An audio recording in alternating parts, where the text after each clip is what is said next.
So Frazer, we're nearly at the end of our week here in Davos at the World Economic Forum, and you and I have been spending a bit of time reflecting on what this week has meant.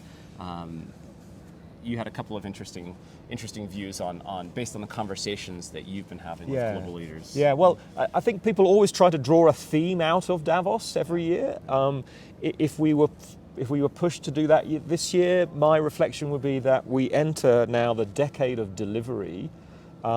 This is no longer a forum for talking about doing stuff. This is a forum for doing stuff. And the leaders that I've spoken to didn't want to talk to me about the esoteric theoretical. They wanted to talk about how they were actually going to deliver on the promises of digital, the promises that they have to make to their people, their wider stakeholder community, their customers, and of course their shareholders. But what are they actually going to do to deliver on those promises? And quite a bit of talk about the SDGs this week. Yeah. Obviously the goals set for delivery by 2030.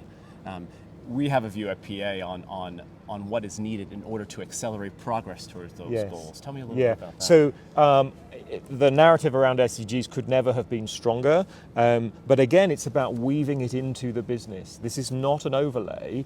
The commitment to the SDGs are intrinsic to the business design of the companies that we've been talking to, and their commitment to deliver on the SDGs is very tangible in terms of evidencing the investment that they're making, evidencing the relationships that they're having with customers, and how they're supporting their people to be able to deliver on the commitments that they want to make. It's been great spending the week with you. Yeah. And, thanks a lot, Michael. And of course, it's fabulous for PA. The reason it's fabulous as PA is because in this decade of delivery, our clients want partners that are going to help them deliver, That's right. Not just set out the promise. And since we are a roll your sleeves up kind of business, it's perfect for us. And I'm a roll your sleeves up kind of guy, maybe not when it's -7, but when I'm back in London, that's where I'll be. Look forward to it. Thanks, Michael.